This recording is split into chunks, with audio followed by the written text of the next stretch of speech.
Hello नमस्कार, जय हिंद। मैं विवेक आप सबका एम विद आरबी परिवार पे स्वागत करता हूं।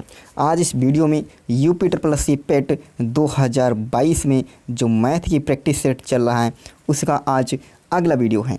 तो आइए चलते हैं आज के अपने पहले प्रश्न पे और शुरुआत करते हैं आज के शानदार सेशन का। आज का पहला प्रश्न देखो क्या कहा गया है कि उन तीन क्रमांक संख्याओं का गुणनफल कितना होगा जिनका योगफल कितना दे रखा है 15। कोई ऐसी आपको तीन क्रमांक संख्याएं बतानी है जिनका गुणनफल होगा क्या होगा, जिनका योगफल आपके सामने दे रखा है 15। जब भी आपको इस प्रकार का प्रश्न मिलेगा तो देखो योगफल दे रखा है 15, कितनी संख्या है? तीन संख्या है। तो आप 15 को 3 से डिवाइड कर देंगे क्योंकि संख्याएं कितनी है? 3। कितना आएगा आपका? 5। ये जो संख्या आएगी डिवाइड करके, यह हमेशा संख्या कौन सी आती है? बीच की। कौन सी आएगी? बीच की। संख्याएँ कैसी हैं? तो संख्याएँ क्रमांगत हैं। तो 5 के आगे क्या आ जाएगा? 6 और 5 के पहले क्या आ जाएगा? 4। तो आपको संख्याएं तीनों प्राप्त हो गई। कौन कौन सी? 5, 4, 5 और 6। देखो इनको जोड़ोगे तो कितना हो जाएगा? 6, 4, 10 और 5, 15। जोड़ के आ रहा है 15। ठीक है। अब कह रहा है इनका गुणनफल कितना होगा। तो इनका गुणनफल कर लोगे, 4 से 5 की गुणा करोगे, 4 पंचे 20 और 20 को 6 से गुणा करोगे, 6 दूनी 12 यानी 120। तो इनका गुणनफल कितना आ गया? 120। यानी ऑप्शन आपका जो बी होगा वो बिल्कुल सही जवाब होगा। क्लियर है? चलो अगले प्रश्न की ओर बढ़ेंगे। अगला प्रश्न क्या कह रहा है?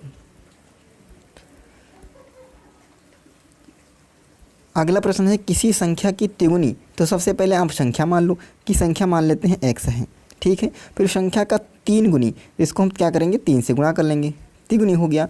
में से 7 घटाने पर, तो इसमें से क्या करोगे आप? 7 घटा देते हैं। जो परिणाम प्राप्त होता है वो कितना प्राप्त हो जाता है? 14। बस इसको आप हल कर लोगे। यहाँ से देखो इन दोनों गुणा करोगे कितना आ जाएगा? तो 3x आ जाएगा और ये माइनस का इधर जाएगा तो क्या हो जाएगा? प्लस का। यानी 14 में 7 जोड़ोगे तो कितना हो जाएगा? 21 हो जाएगा। क्लियर है? यहाँ से इसको कट करोगे 3 से, 3 7 21। तो x बराबर आपका कितना आ गया? 7। तो वह संख्या कितनी थी? 7। यानी ऑप्शन बी जो होगा वह बिल्कुल सही जवाब होने वाला है। क्लियर है? चलो अगले प्रश्न की ओर बढ़ेंगे। अगला प्रश्न क्या है? अगला प्रश्न आपका घातांक से है। लिखा है रूट में 24 प्लस रूट में 216 बटे रूट में 96। तो देखो आप 24 को क्या लिख सकते हो? आप 24 को क्या लिख सकते हो? आप 24 को लिख सकते हो 6 गुणे 4 लिख लोगे, 6 चौक 24 प्लस 216 को आप क्या लिख सकते हो? 216 को आप लिख सकते हो 36 गुणे 6, 36 गुणे 6 बटे 96 को आप क्या लिख सकते हो? तो यह लिख सकते हो 16 छक्का 96 यानी 16 गुणे 6। ऐसा क्यों किया गया? क्योंकि हमेशा भी जो करणी या घातांक उसको हम तभी जोड़ सकते हैं। इसको हम कैसे जोड़ेंगे? जब सेम रूट के अंदर की संख्या क्या होनी चाहिए? सेम। जैसे यहाँ पर 4 दे रखा है और यहाँ पर दे रखा है 5, तो हम इनको ना तो जोड़ सकते हैं और ना घटा सकते हैं। जोड़ने और घटाने के लिए क्या होना चाहिए? जितना रूट के अंदर लिखा है उतना दूसरे में भी होना चाहिए, तभी हम जोड़ेंगे। एक ये रूट 3 और एक ये रूट 3, तो कितना हो जाता है आपका उत्तर? 2 रूट 3। कितना हो जा रहा है? 2 रूट 3। ठीक है, तभी हम इसको जोड़ पाएंगे। चलो इसमें से हम इसीलिए हमने ये क्या किया है, तो यहाँ पर देखो ये 4 है, ये रूट के बाहर 4 जाएगा तो कितना हो जाएगा? तो आपका हो गया 2 हो जाएगा और ये रूट 6 ऐसे बचेगा तो क्या हो जाएगा? 2 रूट 6। यहाँ से देखोगे 36 का कितना हो जाएगा? 36 का आपका 6 हो जाएगा और ये रूट 6 आपका ऐसे बच जाएगा बटे यहाँ पर 16 छक्का ये 6 होगा, 16 छक्का 96। ये 16 का कितना हो जाएगा? 4 हो जाएगा और ये रूट 6 का रूट 6 में रहेगा। यहाँ तक बात सही है? अब देखो यहाँ पर 2 रूट 6 हैं, यहाँ पर 6 रूट 6 हैं। इनको आपस में जोड़ोगे तो कितना हो जाएगा? 8 रूट 6। कितना हो जाएगा? 8 रूट 6 और बटे नीचे कितना लिखा है? 4 रूट 6। कितना लिखा है? 4 रूट 6। रूट 6 से रूट 6 कट जाएगा, 4 से करोगे 4 एकम 4, 4 दूनी 8। तो आपका उत्तर कितना आ गया है? 2 मिल गया है। कितना मिला है? 2। यानी ऑप्शन सी जो है वो बिल्कुल सही जवाब आ रहा है। क्लियर है? चलो आगे बढ़ें। चलो अगले प्रश्न पे चलते हैं। अगला प्रश्न देखो क्या कहा गया है। अगला प्रश्न भिन्न से है। क्या कहा गया है कि 3/5 तथा 7/3 के व्यतुक्रम के योग का व्यतुक्रम ज्ञात करना। व्यतुक्रम का मतलब क्या होगा? व्यतुक्रम का मतलब होता है जैसे यहाँ पर लिखा है 2 का व्यतुक्रम करोगे तो इसके नीचे आप क्या मान लो? 1, यानी संख्या पलट देंगे यानी 1/2 हो जाएगा, है ना? 1/2 हो जाएगा। यदि आपसे पूछे 5/7 का व्यतुक्रम क्या हो जाएगा तो आप क्या कहोगे? 7/5 हो जाएगा। व्यतुक्रम का मतलब क्या होगा? संख्याएं पलट देनी है। तो यहीं पर कहा गया है कि 3/5 तथा 7/3 के व्यतुक्रम। तो देखो 3/5 का व्यतुक्रम करेंगे तो 5/3 हो जाएगा, ठीक है। 7/3 का करेंगे तो 3/7 हो जाएगा, 3/7। 7 हो जाएगा। व्युत्क्रम का योग, अब इनका योग निकाल लो, तो इन आपस में मल्टीप्लाई करोगे 7 और 3 7 21 हो जाएगा। इसकी मल्टीप्लाई इधर करोगे तो कितना हो जाएगा 7 5 35, और इसकी मल्टीप्लाई इधर करोगे कितना हो जाएगा प्लस का 3 3 9, जोड़ लोगे 35 और 9 जोड़ोगे कितना हो जाएगा 44, कितना हो जाएगा 44 हो जाएगा, और बटे 21 कितना आ रहा है बटे 21। अब जो योग आया कह रहा है योग का व्युत्क्रम, अब इसका फिर से व्युत्क्रम कर देंगे, इसका फिर से व्युत्क्रम का मतलब उल्टा हो जाएगा, यानी 21 बटे 44 हो जाएगा, कितना 21 बटे 44 हो जाएगा। यही आपका आंसर हो जाएगा। तो 21 बटे 44 किस ऑप्शन में है, यानी ऑप्शन आपका जो बी होगा वो बिल्कुल सही जवाब होगा। क्लियर है। चलो आगे पढ़ेंगे अगले प्रश्न की ओर। अगला प्रश्न क्या कहा गया है, अगला प्रश्न है यदि 0.111 इसकी वैल्यू है 1/9, तो आपसे पूछा गया है 0.44 का मान ज्ञात करो। 0.44 का मान कैसे ज्ञात करोगे, देखो इसमें से हम 4 यदि कामन ले लें, क्या कामन ले लें 4 कामन ले लें, तो यहाँ पर क्या बचेगा 0.111 यही बच जाएगा। और इसकी वैल्यू आपके सामने कितनी दे रखी है 1/9, तो यानी 4, और इसकी वैल्यू कितनी दे रखी है 1/9।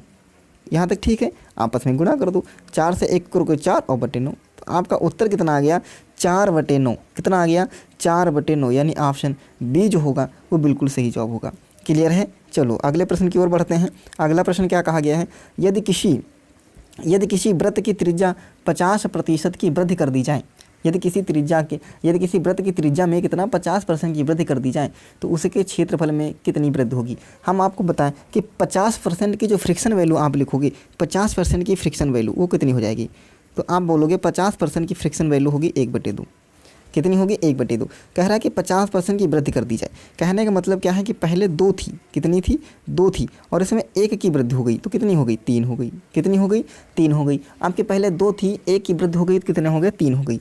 अब आपको पता है कि वृत्त का क्षेत्रफल क्या होता है, तो ये होता है πr², क्या होगा πr²। पाई कांस्टेंट है, इसको छोड़ देंगे, आर का स्क्वायर है, यानी आर को हम कितनी बार लिखेंगे 2 बार, तो एक बार तो ये लिख लिए, दूसरी बार फिर से लिखोगे तो वही चीज़ आएगी 2 को 3 पर। इन दोनों को आपस में गुणा करोगे तो 2 दूनी 4 हो जाएगा, इसके आपस में गुणा करोगे 3 3 के 9 हो जाएगा। यहाँ तक सही है। अब आप देख रहे हो पहले का क्षेत्रफल कितना था 4 था, बढ़ के कितना हो गया है 9, वृद्धि हुई है। आपसे पूछेगा कितने की वृद्धि हुई है, तो 4 से 9 जाने में कितने की वृद्धि हुई है, तो आप कहोगे 5 की वृद्धि हुई है। कितने की वृद्धि हुई है 5 की वृद्धि हुई है।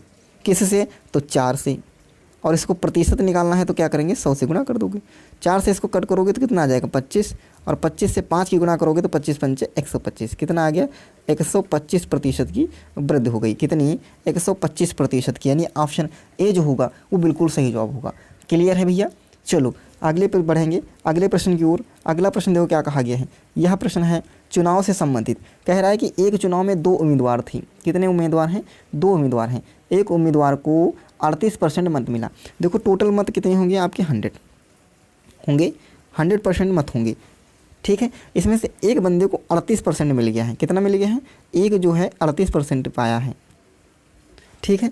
और जब 38% यानी 38 वोट पाया है, मान लिया आपके पास 100 वोटें थी, कितनी 100 वोटें पड़ी हैं, उसमें से उसने क्या 38 वोटें प्राप्त की है, ठीक है। जब ये 38 मिल गया है तो दूसरे को कितना मिला होगा, क्योंकि आपके पास टोटल कितनी है 100 है, इसको 38 मिल गई हैं, तो दूसरे को कितनी मिल गई होंगी, तो 100 में से 38 घटा देंगे, कितना आ जाएगा 62, यानी दूसरे को कितने मिले हैं 62 मिली हैं। फिर कह रहा 38% मत मिले और उसे 7200 मतों का नुकसान हुआ। किसे, इनको जो 38 वाले हैं ये हार गए हैं कितने मतों से 7200 मतों से, और ये जीत गए हैं कितने मतों से 7200 मतों से। तो देखो इनसे ये कितने ज़्यादा हैं, यही तो देखोगे इनसे ये कितने ज़्यादा हैं। तो 62 में से यदि हम 38 को घटाएंगे तो कितना आ जाएगा, 62 में से 38 को घटा लेते हैं तो यहाँ 12 में से 8 गया 4, यहाँ बचेगा 5, 5 में से 3 गया तो 24, कितना आ गया आपका 24। और यह जो 24 की वैल्यू होगी वो कितनी किसके बराबर होगी 7200 की, किसके बराबर होगी 7200 की। क्यों, क्योंकि यही देखो ये 38 पाए हैं, ये 62 पाए हैं, कितने ज़्यादा पाए हैं, तो आप कहोगे घटा लिए 24 ज़्यादा पाए हैं, लेकिन सवाल में कितना कह रहा है 24 नहीं 7200 ज़्यादा पाए हैं। कितने 7200 ज़्यादा पाए हैं। तो अब 24 से इसको हम डिवाइड कर लेंगे, कितनी बार जाएगा देखो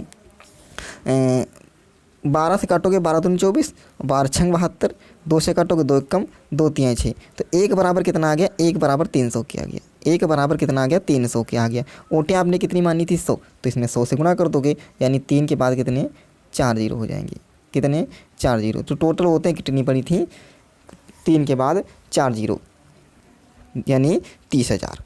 यानी ऑप्शन आपका कौन सा सही हो जाएगा भैया, सी जो होगा वो बिल्कुल सही जवाब होगा।